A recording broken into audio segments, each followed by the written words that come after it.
Yan, Bugoy! Kuya!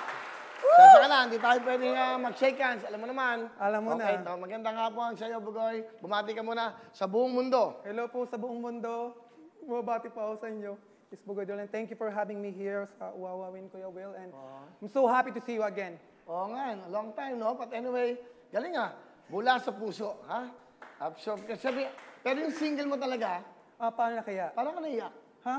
I just feel the music. Hindi na-miss kita talaga, Kuya eh. Kung baka ka may relasyon tayo.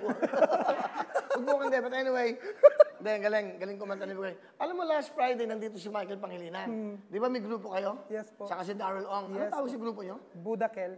Budakel. Ano yung Bugoy Drilon, Darrell Ong, and Michael Pangilinan. Budakel. Yes. Nakakatuwa, no? Direct, parang hi, Budakels. Alam, Di ba? sabi ko na eh. Asa na mga Budakels? Sabi ko.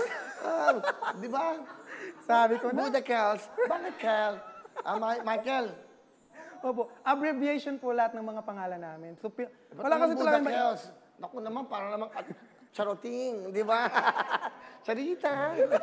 Mga Budakels. Pwede bang mag-guess ang Budakels dito? I'll be happy, Kuya. Wow, that's right. So, may bago kang album? Ano bang ginagawa mo ngayon? Actually po, may ginagawa pa akong album ngayon, pero it's all like, all English po. So, I'm trying po na i-release ko siya international. So, lahat po noon, ako po gumagawa ng music. Actually, me, saka yung mga tropa ko lang po yung gumagawa. Ano yung concept ng album mo? Actually po, it's a mixture ng R&B, reggae, and pop, all together sa isang album. Variety. Opo. Wow. Kasi yun po yung kung ano yung genre Pero ko. yung hit single mo ay? Yung hit single ko po, way back 11 years ago, Paano na Kaya? Paano na kaya? Yes. Sino gumawa nun? Ryan Cayabyab po. Actually, Kuya Ryan Will. Cayabyab ba yun? Yes po.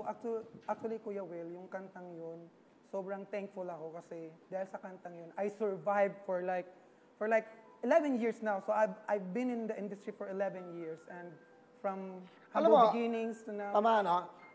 Pag tamang tao at tamang musika o tamang music, you will make it.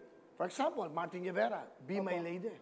Until now, number 1 yan sa mga videoke room, sa mga videoke houses, sa party, sa okasyon. Di ba, yung kanta mo yan, lagi ko nadidinig yan. Di ba, doon sa Tagaytay, yung meron ako doon, kahit yung mga karpintero namin doon, mga mason, lahat. Anyway, di ba, that made you. I think po, one of the factors why a lot of Filipino relate to this kind of music po, kasi Filipinos are very sentimental, kaya nakaka-relate tayo sa mga ganong music.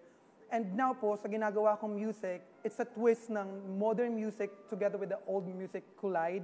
So yun po yung gusto kong like new taste of music. Wow, hindi ko alam Ryan Cayabyab. Maestro Ryan Cayabyab. Wow. Galing din di ba? Sa kanilang mga songs si Basil Valdez. Hi Basil. Alam mo, si Basil, nung high school ako, idol ko yun eh. Mga kanta niya. Sana ikaw na nga. Di ba? Saka you, give me hope. Lead me Lord. Ay Basil, sana mag-guest ko dito si Mr. Basil Valdez.